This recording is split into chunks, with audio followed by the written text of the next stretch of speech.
Buenas tardes, gracias a todos por acompañarnos el día de hoy en una transmisión más de este ciclo, del tercer ciclo de conferencias Mujeres que Revolucionan. Estamos muy contentas de que ya vamos un poquito más allá de la mitad del ciclo y saludo con mucho cariño a mi amiga Pau y a la doctora Marilis. Hola, buenas tardes, ¿cómo están?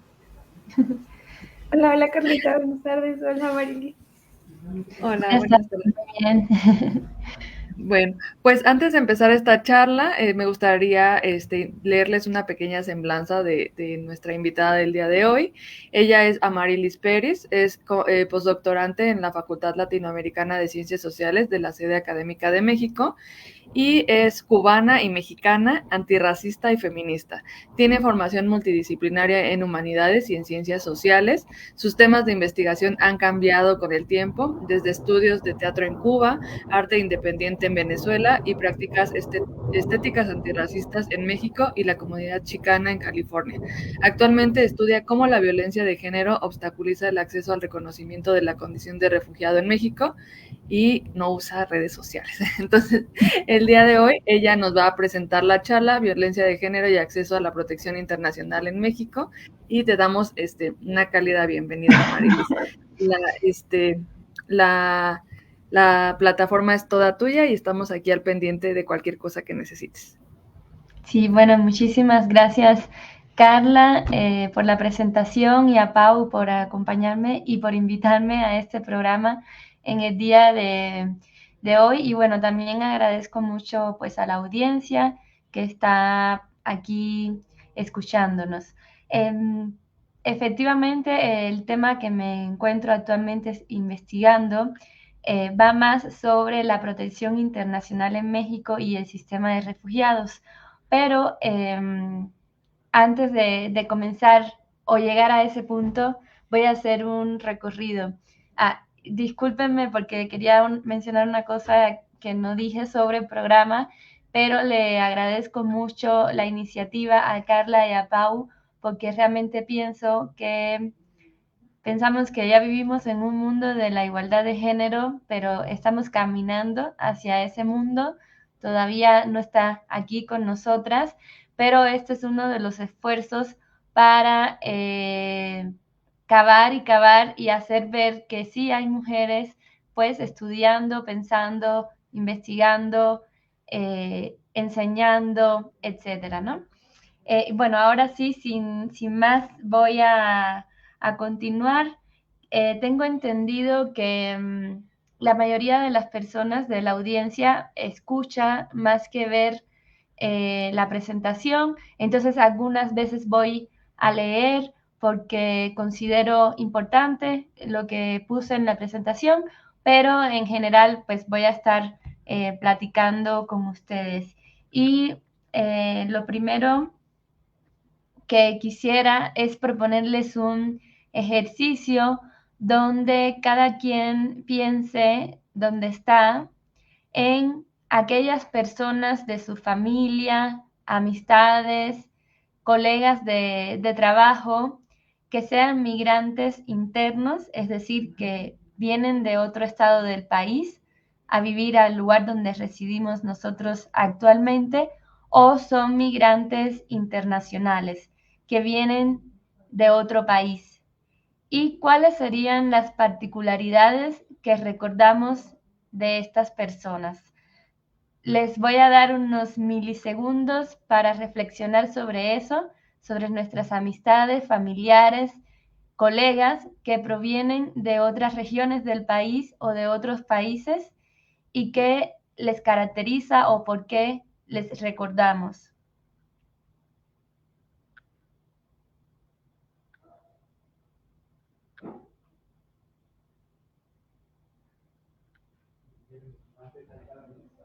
Y bueno, esto es una pregunta que a veces hago en algunas clases que imparto, porque lo sorprendente es que casi todas las personas conocemos a una persona migrante. Cuando hacemos esa reflexión nos damos cuenta que nuestra mamá, nuestra abuelita, nuestra mejor amiga, alguien de nuestro entorno es una persona migrante, ya sea una persona migrante interna o internacional. Ahora bien, la manera en que hoy en día conocemos la migración es un fenómeno moderno a partir del surgimiento de los estados-nación. Es decir, la movilidad humana, o sea, la necesidad de que los seres humanos se trasladen de una región a otra, existe desde que existimos nosotros. para ir a mejores climas, para acceder a recursos naturales, agua, alimento, etcétera, ¿no? Pero la migración como la conocemos hoy en día tiene que ver con las fronteras nacionales.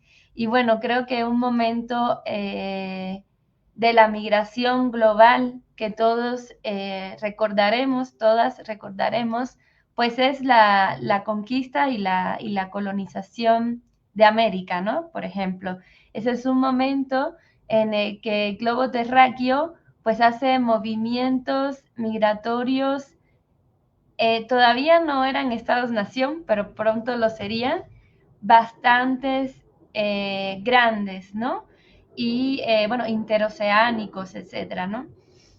Y bueno, la peculiaridad de esa migración, a diferencia de otras anteriores, porque dirán, no, pero por el estrecho, que si ya vinieron, que si hubo gente que vino de otros continentes, etcétera, la particularidad de esta migración que se da en la conquista y la colonización tiene pues eso justamente, ¿no? La particularidad de colonizar territorios que no estaban vacíos, ¿no? Que ya estaban ocupados por los habitantes nativos, y el efecto que tuvo la colonización sobre estos territorios. A veces en nuestra imaginación esa colonización puede ser como, bueno, es que el desierto estaba vacío y había que colonizar esas tierras, y por eso ingresaban, ¿no?, personas migrantes. Pero la verdad es que en una buena parte del territorio ya había personas que habitaban con sus costumbres, y bueno, ya conocemos la historia que viene después. Y otra particularidad de esa migración global que se da con la conquista y colonización de América, pero también de Asia y de África, es pues la trata esclava transatlántica. Y eso van a ser dos cosas que van a marcar económicamente la evolución, ¿no?, de la vida social en el planeta, y específicamente en estas regiones. Ahora bien, al momento en que surgen, ¿no?, los estados-nación en América, existieron también migraciones dirigidas a importar población europea que se consideraba per se una población más civilizada, superior, blanca, etc. Entonces, bueno, eso es otro trasfondo que hay, pues, en la migración, ¿no?, en la historia de la migración moderna, estas intenciones de los estados-nación latinoamericanos de, para decirlo rápido, blanquear pues la raza, ¿no? Y eso también va a tener sus implicaciones en la forma en que se organiza, se estructura la sociedad, se jerarquiza, y tiene implicaciones hasta la actualidad. Ahora bien, hay momentos, ¿no?, en que la migración, el control sobre las fronteras nacionales ha sido más o menos estricto. La verdad es que a veces ha sido estricto, por ejemplo, al norte del planeta, y no tanto al sur del planeta, ¿no? O sea que hay más control migratorio en los desplazamientos que van desde el llamado sur global, los países llamados en vías de desarrollo o subdesarrollados, hacia el norte global. Pero, bueno, esto tiene otras evoluciones que nos llevan a pensar que nos llevan a pensar y en el momento en que surge lo que va a ser pues el sistema, el Estatuto de los Refugiados o el sistema de protección internacional. Todos recordaremos pues la Segunda Guerra Mundial y los desplazamientos de millones de personas que provocó la guerra, sobre todo de personas europeas huyendo de la guerra hacia América y otros países del mundo, pero bueno, aquí en América pues también llegaron. Y posterior a eso, también algo de lo que se habla bastante, pero ya va quedando atrás en la memoria un poco, porque pareciera que no era un conflicto que incumbía pues a todos, ¿no? En el globo terráqueo, que es el problema de la Guerra Fría. Y es los conflictos e intereses, digamos, entre dos polos económicos económicos y epistemológicos, ¿no? De cómo se va a organizar la producción. Y es, bueno, entre el socialismo, ¿no? Y el capitalismo. El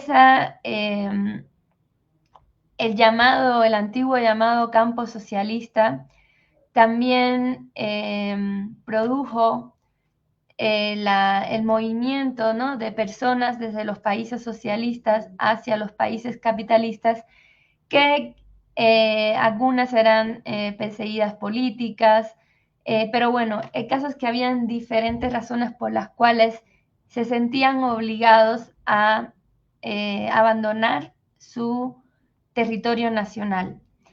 Es ahí cuando surge el Estatuto de los Refugiados, con la intención de proteger a personas, no solamente ya de los países socialistas. Quiero aclarar aquí que no es que no quiero emitir connotaciones negativas sobre los países socialistas, sino que esta era la visión dominante de los países que no eran socialistas y estaban viendo cómo gestionar esos movimientos de esas poblaciones. Y también aclarar pues que hay un juego político ahí, un juego político de interés de darle asilo a esas personas por temas políticos, ¿no? Entonces, digamos que con ese antecedente de la Segunda Guerra Mundial y de la Guerra Fría, se firma la Convención del Estatuto de los Refugiados en el año 1951 y se considera la persecución con base en la raza, la persecución política y otras razones. Entre estas razones no se contemplaba la razón de género. Y voy a regresar luego ahí. El caso es que en el momento que surge la Convención del Estatuto de los Refugiados, realmente incluso hasta tenía una cláusula territorial, porque era un problema muy localizado en Europa, a que ellos le estaban dando una solución, ¿no? Y luego, posteriormente, como es un tratado internacional, eso es una cláusula que se retira para que pudiera ser efectiva en otras regiones del planeta. Pero bueno, antes de continuar con esa historia, bueno, recuerden que la movilidad humana siempre ha existido, que la migración, tal y como la conocemos hoy, con los controles fronterizos, etcétera, es un fenómeno moderno que tiene que ver con el surgimiento de los estados-nación y que paulatinamente se han ido incrementando estas seguridades, estos controles fronterizos. No quiero hablar de seguridad porque habría que ver a quiénes aseguran, pero estos controles fronterizos se han ido recrudeciendo con los años y con las décadas, y vamos a retomar eso un poquito más adelante. Y bueno, digamos que también la idea de refugio, de asilo, existe pues desde que existe la civilización, desde que existen civilizaciones humanas, ¿no? Siempre ha existido la figura del exiliado, perseguido político, que se ha tenido que resguardar en otro reino, estado, etcétera, ¿no?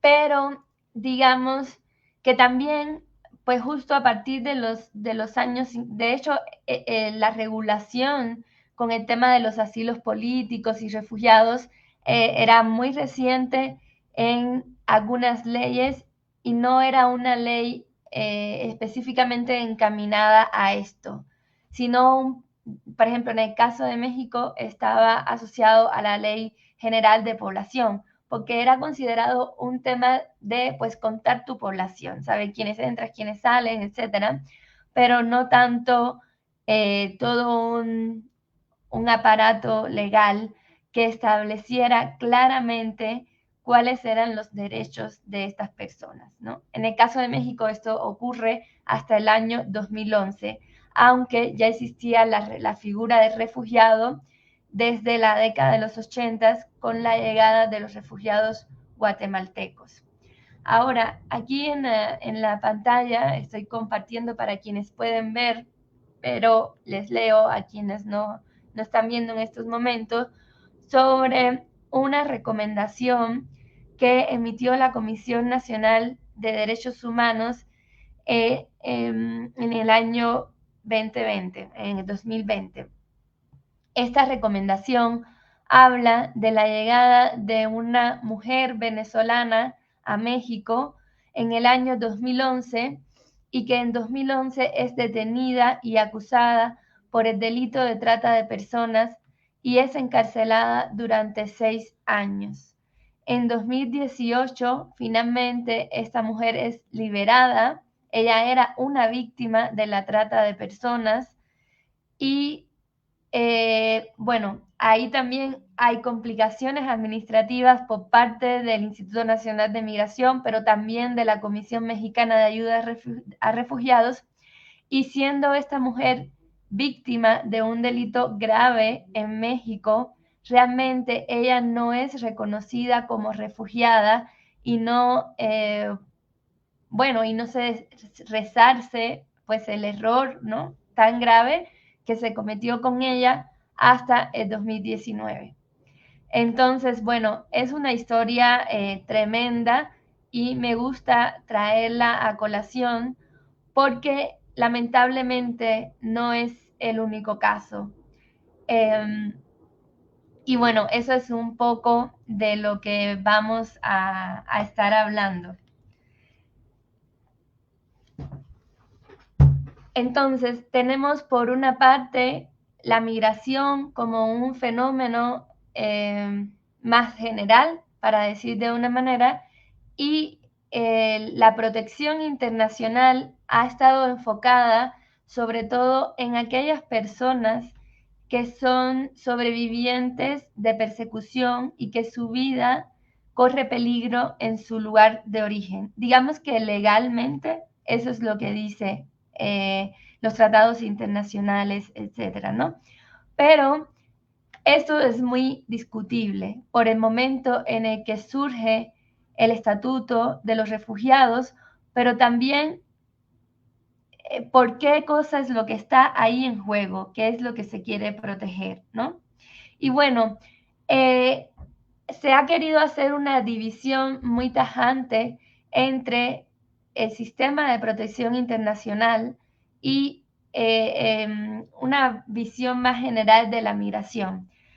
Quienes migran por mejorar sus condiciones de vida, porque están huyendo de la pobreza o de situaciones de precarización muy elevadas, se considera que son migrantes voluntarios, no personas obligadas a irse de su lugar de origen. Entonces ahí hay una primera línea delgada, bastante fuerte, donde digamos que todas las personas no estamos de acuerdo, ¿no? Porque si bien hay que proteger la vida de personas perseguidas, etcétera, la línea de por qué las personas que viven en pobreza extrema no tendrían derecho a la protección es bastante delgada. Pero bueno, aquí tengo una diapositiva, es un gráfico que tomé de la autora Jessica Hagen-Sanker. ella hace como una revisión de todas las teorías de la migración que han existido. Y bueno, me disculpo con la audiencia porque está pues en inglés este diagrama que ella propone, pero me gusta mucho porque digamos que las diferentes teorías de la migración priorizaban como el nivel micro, o sea, como que es una decisión individual, o el nivel macro, no, es porque hay diferencias de salarios y de condiciones laborales entre unos países más desarrollados que los otros, y eso requiere de mano de obra y se traslada la mano de obra. Y bueno, lo que ella propone con esta visión un poco más ramificada de estas teorías de la migración es que no, una no necesariamente excluye a la otra y que en algunas personas todas estas motivaciones podrían estar entrecruzadas, ¿no? Las necesidades del individuo, las necesidades de su familia, las expectativas de lo que puede ocurrir en el lugar de destino, las redes de apoyo que tenga en el lugar de destino, que exista una vía para llegar pues a ese lugar de destino, esa vía es segura, es insegura, qué costo tiene, etcétera. Como que todo eso, digamos que está en juego al momento de que una persona salga de su lugar de origen y cruce una frontera nacional, que es lo que estaría pasando, pues en el caso de la migración y también en el caso de las personas refugiadas, ¿no? Porque también atraviesan fronteras nacionales. Y a ver, bueno, aquí en este mapita del mundo se muestran algunas de las fronteras o de las regiones, países, canales que actualmente tienen un mayor movimiento migratorio. Son los espacios más transitados para que las personas migren. Ahora, eso realmente, bueno, lo curioso de verlo, porque se habla de México, Italia, Turquía, Grecia, Egipto, Indonesia. Lo curioso de verlo es que no siempre ha sido ese el espacio donde se ha movido, ¿no? la población y tampoco las direcciones. Aquí no tengo puesto las flechitas, pero casi siempre se imagina como que es gente de personas del sur global tratando de llegar al norte global, pero la verdad es que eso no ha sido así ni toda la vida en esa dirección. Y bueno, y tampoco han sido exactamente estos los espacios donde ha ocurrido mayoritariamente pues este tránsito, ¿no? de personas. En este otro mapita retomado del Boletín de Servicios Jesuita a Migrantes en México, esos puntos rojos son las muertes que se producen durante la migración de personas indocumentadas. Y aquí, bueno, no quiero que parezca que estoy hablando de migración en lugar de protección internacional, porque estoy hablando de estas personas migrantes indocumentadas, porque en muchos de estos casos, en realidad, se trata también de personas refugiadas, no solamente personas que emigran de manera indocumentada para conseguir, por ejemplo, un mejor empleo en los Estados Unidos y luego regresar a México, comprarse su combi o su taxi o hacer su casita, que es una forma en que se ha dado la migración, ¿no? Por ejemplo, entre México y Estados Unidos por muchísimos años. No es que las personas siempre vayan y nunca más regresen, sino que a veces iban y regresaban cada 5 años, cada 10, a medida que se han ido militarizando todavía más la frontera entre México y Estados Unidos, pues esa circulación ha sido cada vez más difícil. Y bueno, ustedes pueden ver, aquí hacen como un zoom, ¿no? a América Central y América del Norte, específicamente México y un pedacito de los Estados Unidos, pero es bastante penoso verificar cuántas personas mueren intentando llegar a los Estados Unidos, sobre todo porque cuando uno piensa, por ejemplo, en lo fácil que puede ser para un estadounidense viajar en avión a México sin solicitar visa, pasar sus vacaciones en Cancún, regresar y seguir haciendo pues su trabajo con su familia, etcétera.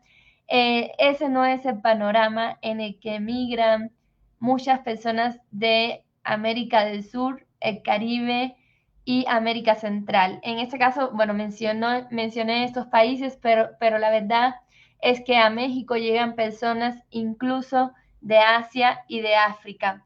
Y el costo para que estas personas puedan llegar hasta México o a los Estados Unidos tiene, bueno, el primer costo elevadísimo es que pueden perder la vida en el camino, pero también el hecho de salir de sus países de origen, a veces tienen que, si tienen alguna propiedad, por ejemplo, venderla o endeudarse para lograr el dinero que van a requerir para atravesar todas esas fronteras de manera indocumentada. Bueno, pues como se dice en México, coyotes, mordidas, todo lo que tienen que ir pagando, extorsiones a lo largo de todo el camino para que puedan llegar a la frontera e intentar cruzar, ¿no? Entonces hay un costo elevado en términos económicos, muy elevado, y también en términos, pues, afectivos, ¿no? Porque queda en tu lugar de origen, pues, tu gente, ¿no? Tu familia, tus personas conocidas. Ahora bien, con respecto a la militarización de la frontera entre Estados Unidos y México, esto es algo que ya se empieza a ver en los años 80, si es que no, bueno, 60, 70, pero 80 con muchísima intensidad, a partir de toda la actividad paramilitar que se da en América Central y muchas personas se ven obligadas a irse por la violencia cotidiana, ¿no? O sea, bueno, cotidiana y extracotidiana, porque era producida por la acción de los paramilitares, ¿no? Entonces, a partir de ahí, digamos que se empieza a ver una militarización de la frontera. Pocas veces se quiere reconocer esto porque se habla más de una militarización de la frontera, sobre todo a partir del año 2001, cuando caen las Torres Gemelas y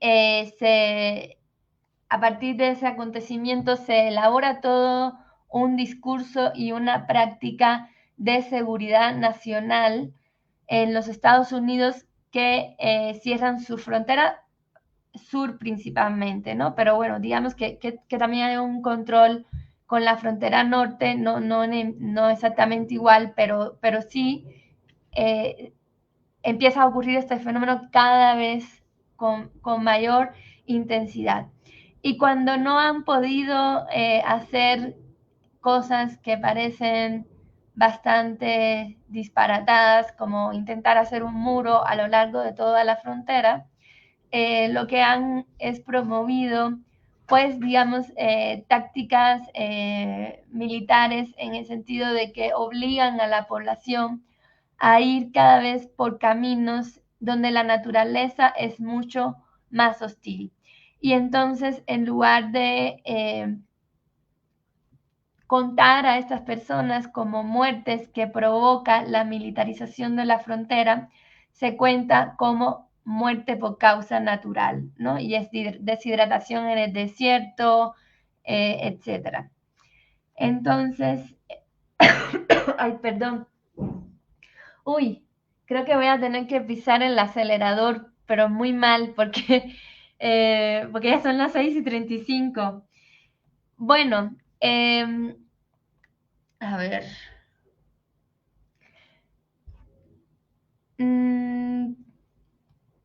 Digamos que al momento que se firma el Estatuto de los Refugiados, como había mencionado anteriormente, no se incluyó la persecución con base en género porque se consideró que esta era un problema doméstico de cada país.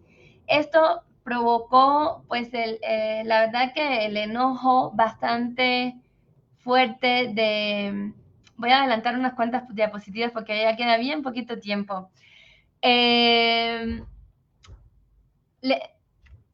Bueno, esto con el movimiento de las mujeres feministas, académicas, activistas en los años 50, 60, 80, fue haciendo cada vez más evidente el problema que significaba no reconocer que la violencia, la persecución de género, la desigualdad de género era un problema atravesado también por las decisiones que podían tomar los estados-nación, específicamente contra las mujeres.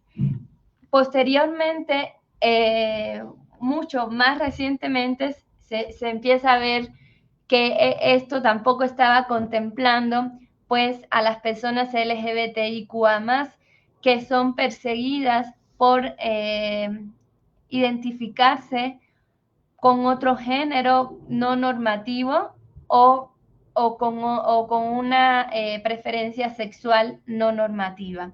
Y digamos que esos son algunos de los avances que ya va a mostrar la ley sobre refugiados, protección complementaria y asilo político en México, pues a partir del 2011. Pero independientemente de que exista ese reconocimiento de la persecución con base en el género, la verdad es que todavía hoy, por las prácticas administrativas, por la desigualdad de género, por la manera en que las mujeres se ven, las mujeres y las personas LGBTQ y a más se ven obligadas a abandonar sus lugares de orígenes, pueden vivir desde el momento que huyen de su lugar de origen o salen de su lugar de origen hasta el momento de reasentamiento en el lugar de llegada, de destino o de retorno otra vez a sus países, diferentes maneras de violencia, experimentar diferentes maneras de la violencia de género y también de la desigualdad de género. Aquí en esta diapositiva yo señalé algunas de estas violencias que han sido identificadas pues en la huida, en el tránsito, durante el procedimiento de solicitud, durante la espera, que a veces se extiende por encima de los 3 meses. ¿Cuáles son estas violencias o desigualdades que van enfrentando que podrían hacer que no puedan concluir su trámite o que lo abandonen? Estas violencias se expresan en el ámbito privado, pero también en el ámbito público. Y digamos que el estudio de estas violencias contra las personas refugiadas y también migrantes ha suscitado pues el cuestionamiento de las metodologías, desde dónde vamos a abordar estas investigaciones y cómo vamos a investigar con estas personas. Ustedes deben saber, por ejemplo, que uno de los métodos más recurrentes en las ciencias sociales es la encuesta, cuestionario o entrevista. Y bueno, la verdad es que estas personas, las refugiadas, desde que intentan iniciar su trámite son sometidas a muchísimas entrevistas donde una y otra vez tienen que contar qué fue lo que ocurrió. Y esto puede ser pues muy doloroso y muy revictimizante. Y es por esto que al momento de hacer una investigación sobre esta problemática, habría que cuestionarse cuáles son nuestros métodos, perdón, se estaban despidiendo de mí, cuáles son nuestros métodos de investigación. Estos son un par de preguntas que extraje de un texto, un libro colectivo titulado Investigación feminista sobre migraciones, aspectos epistemológicos y metodológicos, porque me conmovieron mucho estas dos preguntas. Una, ¿dónde están las mujeres? ¿Quiénes son? ¿Cuál es su lugar en el albergue o campamento de refugiados donde se encuentren? ¿Cuáles son los datos que perpetúan las muertes en la frontera? ¿Y cuáles son los datos que defenderían pues la vida?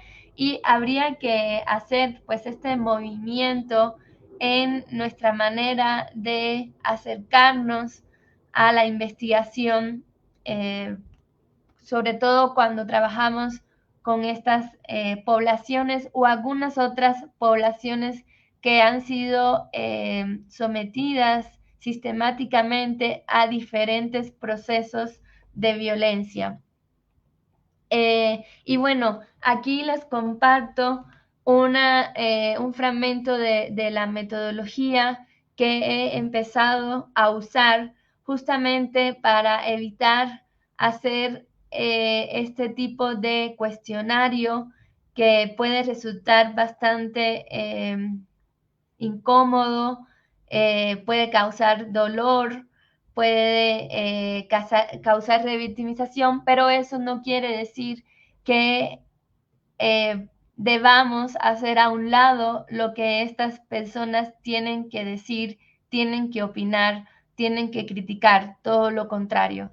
Entonces, bueno, lo que yo estaba haciendo son pues talleres de bordado y he ido como modificando un poco la metodología para encaminarla mejor hacia la investigación que quiero hacer, pero digamos que el objetivo es, primero que todo, compartir un tiempo ameno, agradable, creativo con estas personas y a partir de la propia dinámica creativa de los bordados se empieza a dar un diálogo más orgánicos donde podemos abordar pues las cuestiones que nos inquietan y que nos indignan. Creo que voy a dejarlo ahí para que cualquier pregunta, comentario que haya, rescatarlo. Perdón que se me fue tiempo volando, pero hasta aquí lo voy a dejar.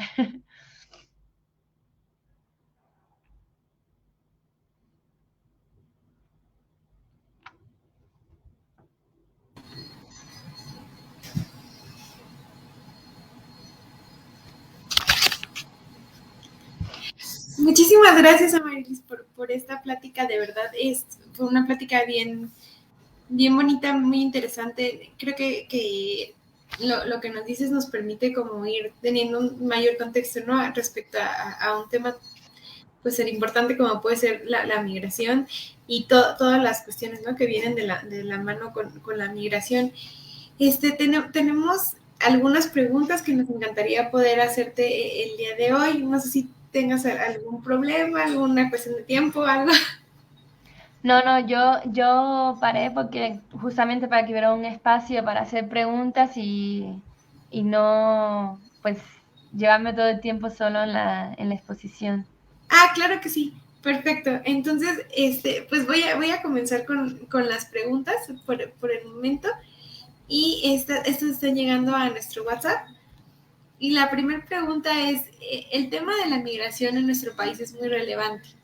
y últimamente se ha visto acrecentado con el número de migrantes que están llegando actualmente, ¿no? Hemos visto en las noticias, por ejemplo, esta cuestión de las caravanas migrantes, pero a veces encontramos como que existe resistencia, ¿no? A ciertos puntos de las poblaciones.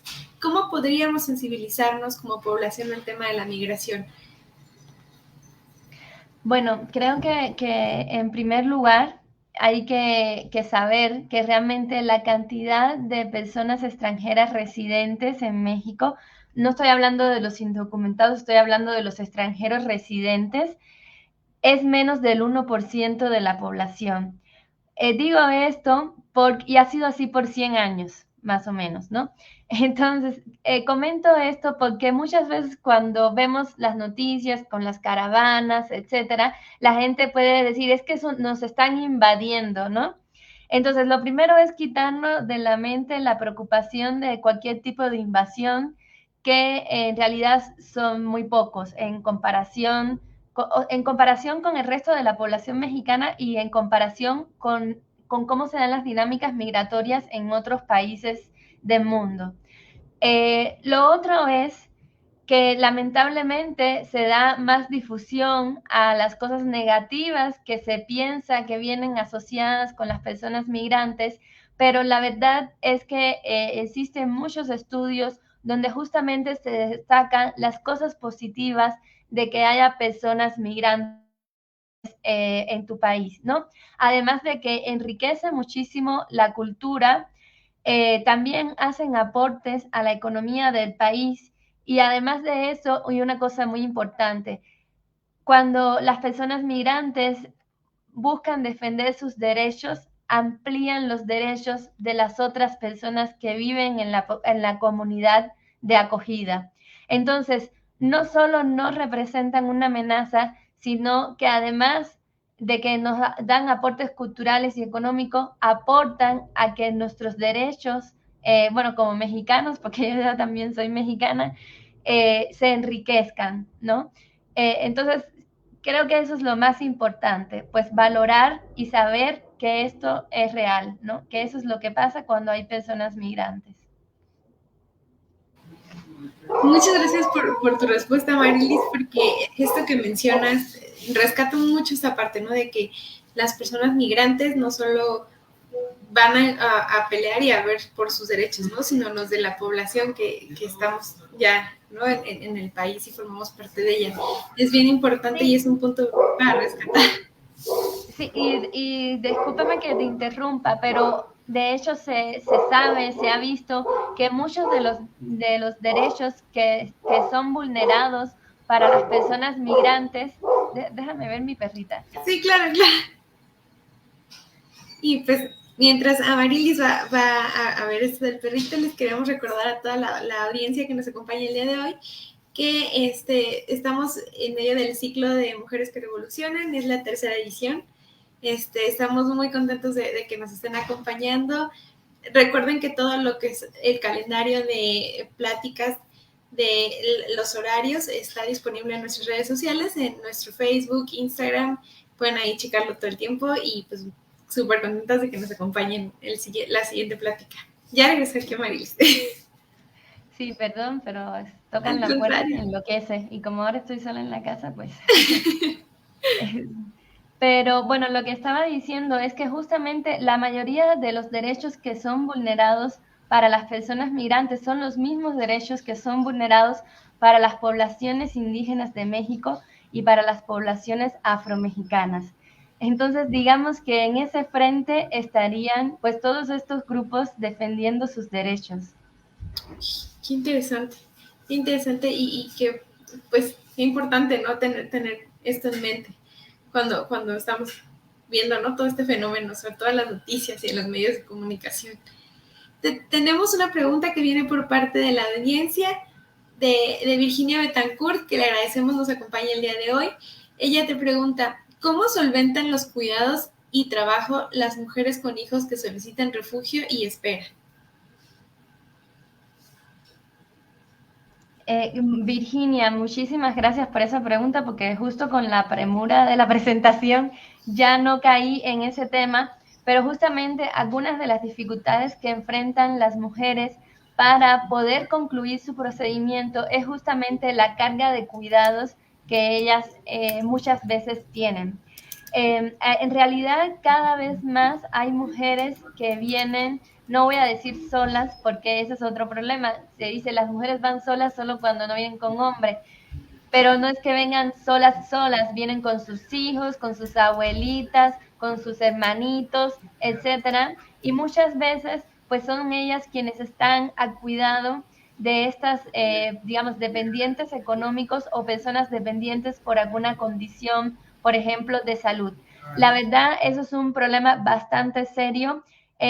Algunas bueno, puedo hablar de las mujeres que he visto en los albergues para personas migrantes y refugiadas, que no necesariamente son todas las mujeres que están en un procedimiento de solicitud de la condición de refugiado, pero digamos que son las que están en una situación más precaria. De lo contrario, quizás podrían pagar una renta o tener un empleo, etcétera.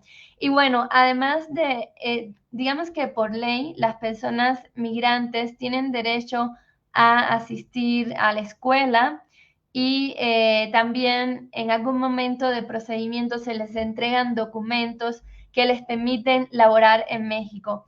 Pero eso es otro de los problemas serios que hay en México, que no siempre es, digamos que es que una discriminación de la persona que te va a atender ese día, pero la realidad es que hay muchísimos procedimientos que no contemplan que va a venir un extranjero a solicitar ese servicio. Y ahí mismo se detiene el trámite.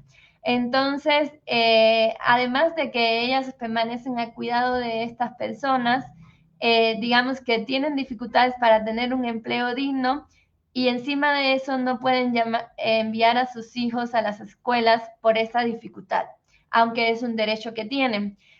Digamos que muchas organizaciones no gubernamentales hacen muchísima fuerza para que se logre, pero esto puede a veces tomar tiempo, mucho tiempo, 3 meses, 6 meses, para que un menor de edad pueda pues asistir a la escuela. Y sí, digamos que en ese sentido no podríamos hablar a lo mejor directamente de violencia de género, pero digamos que aquí la desigualdad de género está jugando en contra de que ellas puedan, en primer lugar, tener un mejor bienestar y en segundo lugar, concluir su procedimiento para lo que se supone que es, para que tengan una vida digna en su lugar de destino, ¿no?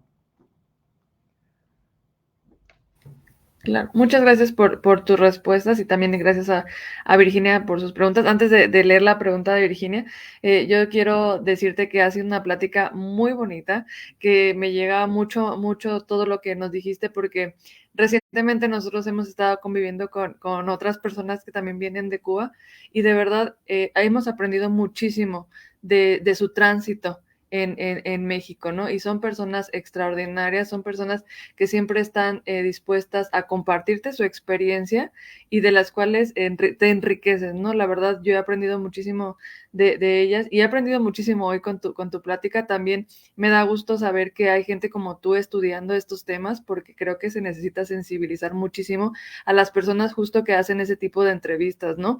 O lo que mencionabas, ¿no? De que los procesos suelen ser revictimizantes, la publicidad así súper prejuiciosa, racista, xenofóbica. Entonces, de verdad, valoro muchísimo, muchísimo que hayas compartido toda tu experiencia y que estés contestando nuestras preguntas, porque creo que en nuestro país hace muchísima falta investigación como la que tú haces. Entonces, te felicitamos mucho desde Revoluciones. Gracias.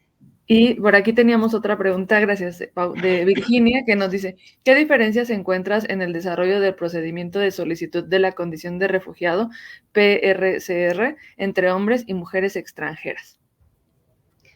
Bueno, no sé bien qué quiere decir con PRCR. Bueno, digamos que son 3 procedimientos distintos para hombres y mujeres, no importa, ¿no? Pero existe la condición de refugiado que se solicita en territorio mexicano, el reconocimiento. Está la protección complementaria, que es cuando la persona no le van a otorgar el reconocimiento de la condición de refugiada, pero se prueba, se sabe que si regresa a su país, su vida corre peligro y entonces se le da por lo menos un año de residencia legal en México para que su vida no corra peligro, y está el asilo político que casi siempre se hace en realidad en los consulados de México en el exterior. Pero digamos que no debería existir ninguna diferencia entre el derecho a que los hombres y las mujeres accedan al reconocimiento de la condición de refugiado, pero uno de los problemas en el inicio de los tiempos de todo esto es que no se pensaba ni siquiera que las mujeres necesitaban ser reconocidas como refugiadas, porque ellas eran consideradas esposas, no sujetas políticas, no sujetas de persecución. Entonces, eso sí ha sido un cambio grande, digamos, entre los años 50 y la actualidad, pero siguen existiendo un montón de prácticas cotidianas que no permiten pensar a las mujeres como sujetas políticas. Digamos que ese es un obstáculo. Otro obstáculo es que, por ejemplo, por usos y costumbres, por desconocimiento, porque ella va a permanecer al cuidado de los hijos y él es el que puede ir a ver el trámite. El caso es que muchas veces los hombres son los titulares de trámite. Y eso, digamos que frena la posibilidad de establecer un diálogo directo con la mujer y detectar algunas dificultades que ella podría estar enfrentando. La verdad es que a ella, o sea, cuando haces la solicitud de la condición de refugiado, deben hacerse entrevistas individuales. Pero bueno, todas hemos experimentado ir a un restaurante y que le hablen a nuestra pareja y no nos hablen a nosotras. Lo mismo ocurre en una entrevista de un procedimiento, ¿no? Entonces, digamos que son como un montón de micro cotidianidades que dificultan grandemente llegar al final, ¿no? Además de las dificultades que de por sí representa estar sin condiciones económicas, esperando un resultado 3 meses, 6 meses, 9 meses. Ahora, lo otro que ocurre es que además de que el Estatuto de los Refugiados, como en los años 80 se tuvo que ampliar, se quitó la restricción geográfica para que fuera más amplio, también surgieron dos declaraciones, una en África y también la Declaración de Cartagena, que ampliaron las causales para el reconocimiento de la condición de refugiado. Y estas son en su mayoría violencia generalizada o violación masiva de los derechos humanos. Y eso respondía a un contexto centroamericano muy específico. Pero, por ejemplo, la crítica que yo hago es que cuando uno revisa los datos sobre por qué se está otorgando la condición de refugiado, la mayoría de las veces es por pandilla, porque es una persona que está huyendo de una pandilla. Pero lo que no se está viendo es que, por ejemplo, podría ser una mujer que está huyendo de reclutamiento sexual forzado por pandilla. Entonces, ahí mismo ya no se está reconociendo como tal la persecución de género. Y algo similar también pasa con las personas LGBTIQ+. Un caso una vez que leí, le habían destruido su casa.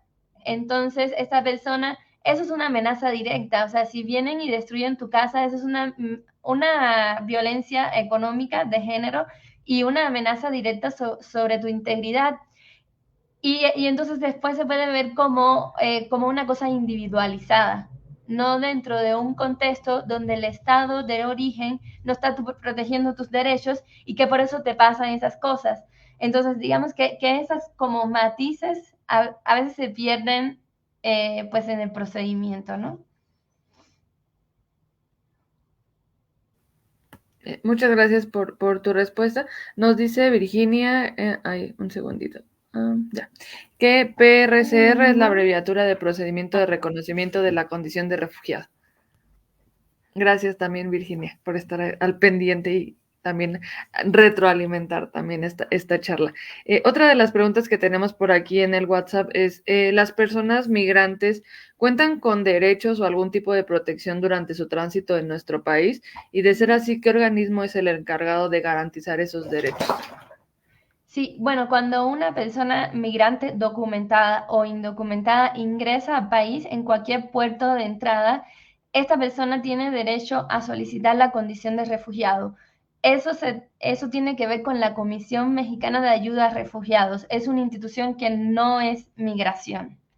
Pero lamentablemente lo que ocurre muchas veces es que las personas migrantes indocumentadas son perseguidas en la frontera y entonces ellas se ven obligadas a avanzar en el territorio nacional mexicano para hacer la solicitud, por ejemplo, en Ciudad de México, donde creen que tienen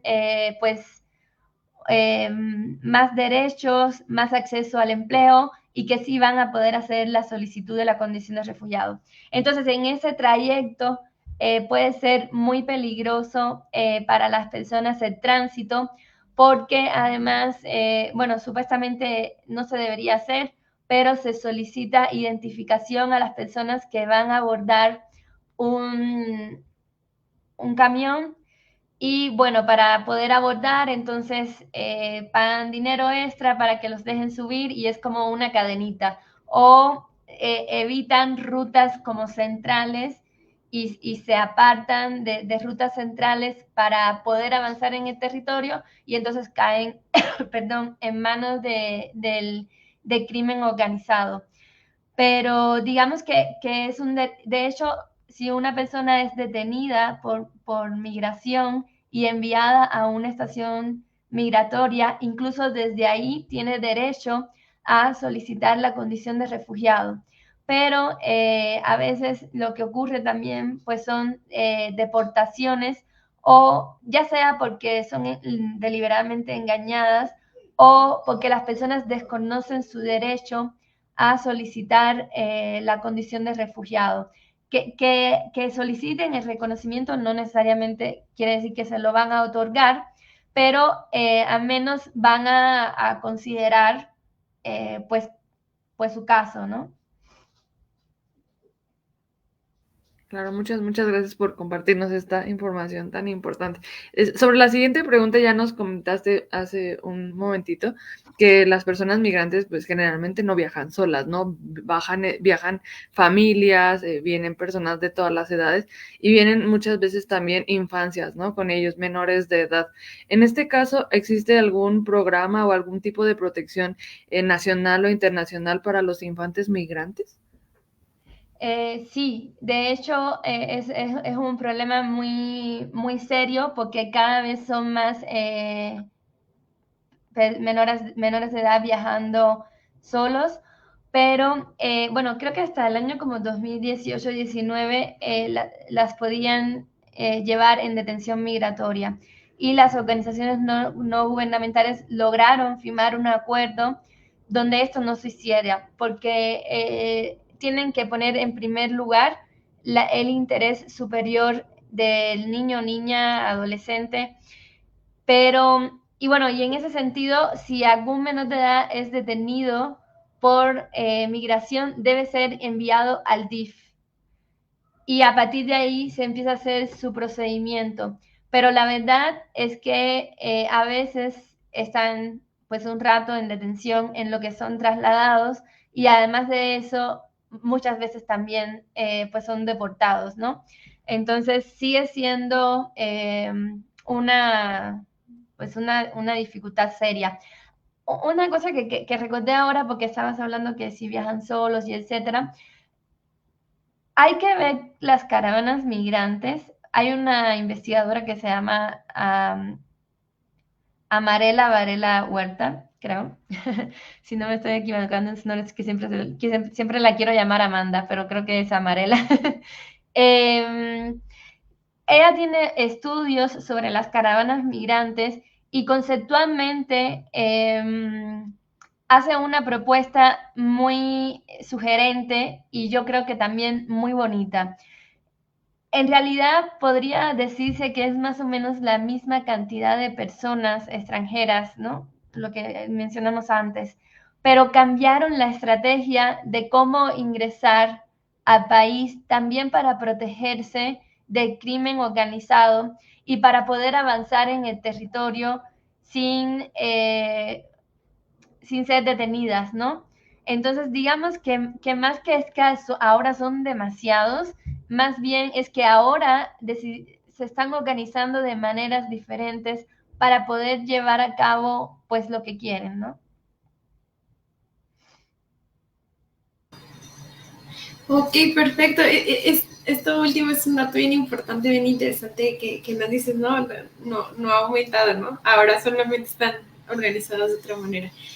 Bueno, ahí también es como entre comillas en el Exacto. sentido de que, o sea, es una realidad que Estados Unidos ha hecho muchísima presión cambiando sus políticas migratorias para que no logren cruzar a los Estados Unidos y muchas de estas personas en principio eso es lo que quieren o lo que querían y digamos que estos cambios en la política migratoria estadounidense, además de que influyen en cómo México se ve obligado a manejar su política migratoria, influye también en el sistema de protección internacional, porque ellos están externalizando su frontera hacia México y están evitando que personas refugiadas lleguen a su territorio a solicitar refugio.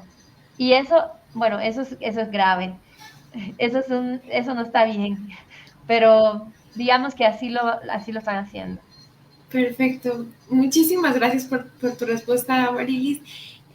Aprovecho este momento para recordarle a toda la audiencia que todas las pláticas, todos los ciclos de conferencias, el material que se produce en Revoluciones lo encuentran disponible en nuestro Facebook, YouTube y en Spotify. Estas pláticas van a quedar grabadas, entonces podemos regresar en cualquier momento si se nos perdió un dato o cualquier cosa, ahí están los videos disponibles. Y pues ya estamos llegando como acercándonos al final de la plática del día de hoy. Sin embargo, quisiéramos hacerte una pregunta que pues el fenómeno de la migración es a nivel internacional, ¿no? O sea, entiendo que en todos los continentes hay fronteras, ¿no? En las cuales hay estos fenómenos de migración importantes. ¿Hay alguna cosa en común que se haya estudiado que ocurre como en todos los fenómenos de migración a nivel internacional?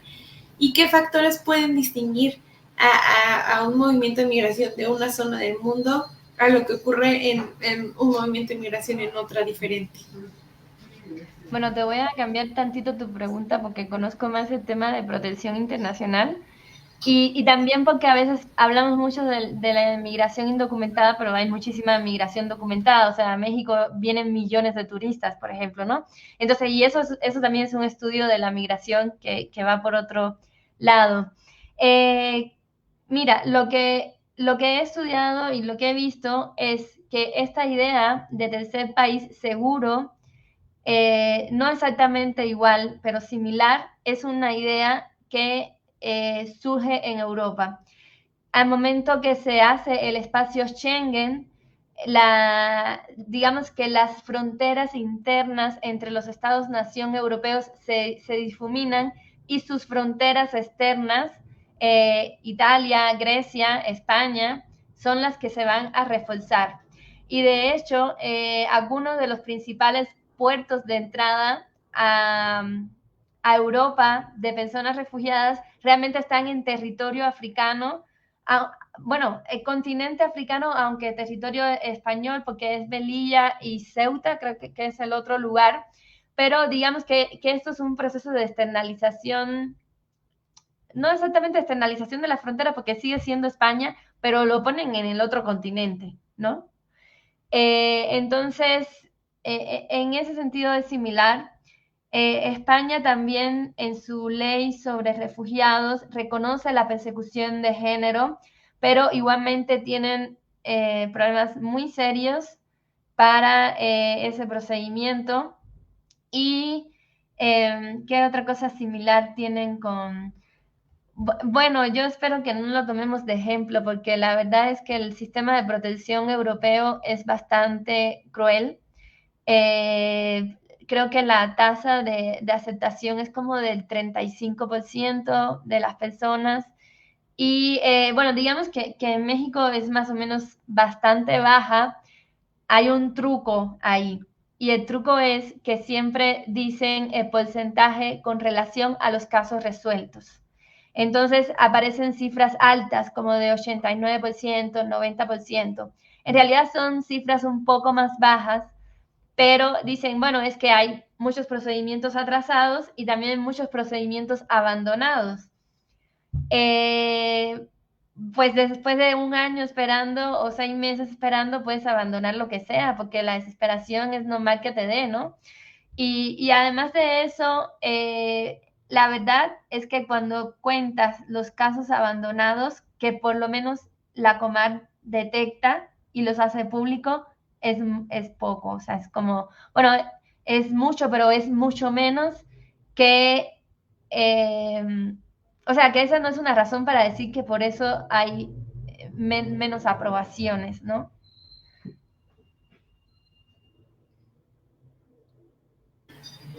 Muchas gracias por esta respuesta, Marilis. Y ya, pues ahora sí ya estamos en la última pregunta, y esta pregunta es la que normalmente le hacemos a todos nuestros invitados. Es una pregunta que consideramos muy importante aquí en la página, y es que, ¿qué mensaje te gustaría dejarle a la audiencia que nos acompaña el día de hoy?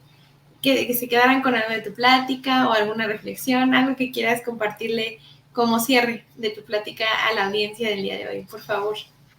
Bueno, en primer lugar, como empecé, ¿no? Siempre hay familiares, amigos, colegas que son migrantes, internos o internacionales, pero son migrantes.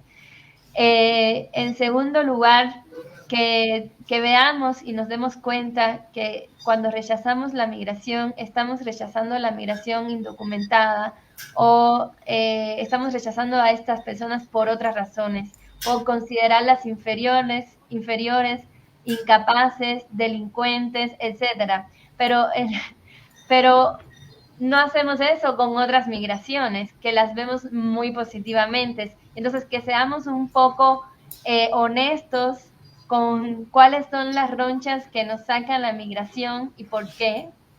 Y finalmente, también algo que había mencionado, ¿no? Como, perdón, que estas personas hacen grandes aportes a la economía, cultura y ciencia también del país, y que además de eso se sabe que donde hay personas migrantes, los derechos civiles, los derechos humanos mejoran. O sea, no, bueno, eso suena como contradictorio, como no tienen derecho las personas migrantes, pero digamos que la presencia de ella incentiva, motiva a la sociedad, cataliza a la sociedad para que haya más y mejores derechos para todas. Muchas gracias por tu mensaje, Amarili. De verdad que es un mensaje muy bonito. Aquí otra vez volvemos a presentar tu última diapositiva. Y ojalá que todos nos quedemos con esa reflexión, ¿no? Y entendamos que, pues, todos nos podemos enriquecer de todos, ¿no? Al final del día es un proceso de enriquecimiento social también. Y pues ya ahora sí, queremos agradecerte de verdad por parte de Todo Revoluciones, de parte de Carlita que me acompaña el día de hoy, pero también de todo el equipo que está detrás, de todas mis amigas que están detrás de Revoluciones. Te agradecemos muchísimo que hayas estado con nosotros, que nos hayas hablado de un tema que de verdad es muy importante, de actualidad, y del cual, como bien dijo Carlita hace un ratito, ¿no? Necesitamos ser sensibles, necesitamos ser abiertos, y tenemos que darnos también la oportunidad, ¿no? De entender un tema como este, ¿no? Y qué mejor que de la mano de una experta que nos lo hace de una manera tan fácil. Muchísimas gracias. Y pues recordarte que Revoluciones este espacio, estaremos muy contentas de tenerte de regreso, y también muy honradas. Cualquier tema que quieras compartirnos, pues vamos a estar esperándolo aquí, y vamos a estar muy contentas de que regreses con nosotros. Y pues ya, ahora sí ya estamos en el final de la plática del día de hoy. Queremos recordarles a todas las personas que nos acompañan aquí en esta sesión de Mujeres que Revolucionan, que por favor nos pueden seguir en todas nuestras redes sociales. Encuentran en su pantalla un código QR que si lo escanean los va a llevar a los enlaces de todas nuestras redes, ya sea Facebook, Instagram, Threads, X, TikTok, YouTube, Spotify y nuestro canal de WhatsApp. Les queremos recordar también que esta plática, pero todas las otras que han formado parte de este ciclo de Mujeres que Revolucionan, de los ciclos anteriores y de todo lo que generamos en el año, lo encuentran disponibles en nuestro perfil de Facebook, en la sección de videos, también en nuestro perfil de YouTube, o si les gusta más el formato de podcast porque les permite estar haciendo el quehacer, estar haciendo algún otro tipo de actividad, en nuestro perfil en Spotify, @revoluciones, lo encuentran en formato de podcast.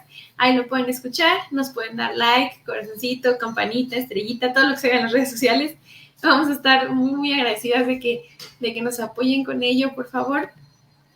Y recordarles que este tercer ciclo de conferencias Mujeres que Revolucionan se transmite todos los martes y los jueves de marzo a las 6 de la tarde, horario Ciudad de México. Les recordamos que es un programa muy amplio que se encuentra disponible en nuestras redes sociales, en todas las que ya les mencioné anteriormente. Ahí pueden checar el programa, ver cuáles son las pláticas que van a hacer, que vienen en los siguientes martes y jueves o las que fueron anteriores. Y justo hablando de lo que viene, la siguiente sesión de Mujeres que Revolucionan, el día martes 26 de marzo a las 6 de la tarde nos acompaña la doctora Ariadna Ávila García de la Universidad Autónoma de Baja California Sur. Ella nos va a hablar acerca de las mujeres transformando la ciencia. Entonces estamos seguras que va a ser una plática bien interesante y esperamos que nos puedan acompañar, que le den muchos likes, que le den muchos comentarios, que le hagan preguntas a la ponente. Y recordarles también que Revoluciones es el espacio de todos, es un espacio seguro y que si conocen de algún tema científico, social, cultural o deportivo, si tienen alguna iniciativa de divulgación o algún proyecto comunitario, Revoluciones es un espacio para hablar acerca de ello, es un espacio seguro, nos pueden contactar ya sea en nuestro correo electrónico que están viendo en pantalla, r.evoluciones.org@gmail.com o a través de mensaje directo en cualquiera de nuestras redes sociales. Vamos a estar revisándolos constantemente, nos ponemos en contacto con ustedes y pues muy prontito los vamos a tener de ponentes aquí en nuestra página. Y finalmente, pedirles por favor que nos sigan, que utilicen los hashtags que encuentran en pantalla, que le den like a todas nuestras redes sociales y que no se pierdan ninguna de nuestras transmisiones. Les prometemos que es un ciclo de conferencias muy completo, muy interesante y pues sobre todo aprovechemos a las ponentes que nos acompañan, que nos hacen el favor de acompañarnos porque todas son expertas en su área y pues todas están súper dispuestas a dialogar con la audiencia, con nosotros y pues a brindarnos todo su conocimiento. Agradecerle de nuevo a Marilis la plática del día de hoy, a Carlita que me haya acompañado, a toda la audiencia que estuvo con nosotros, que estuvieron haciendo sus preguntas. Muchísimas gracias. Nos vemos el siguiente martes y les mandamos muchos saludos. Que tengan un excelente fin de semana.